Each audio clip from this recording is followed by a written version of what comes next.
Here's a basic recipe.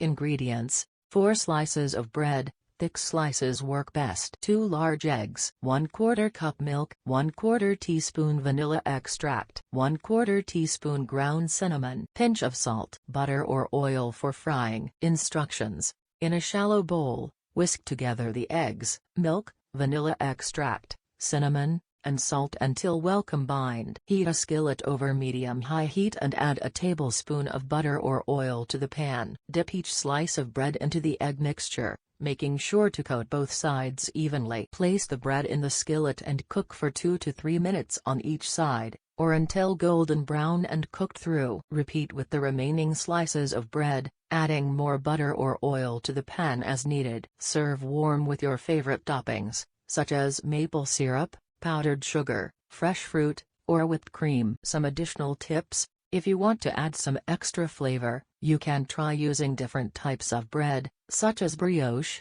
challah, or sourdough. If you want to make a large batch of French toast, you can keep the cooked slices warm in the oven at 200 degrees Fahrenheit until you're ready to serve. You can also make a savory version of French toast by omitting the cinnamon and vanilla extract and adding some grated cheese and herbs to the egg mixture instead.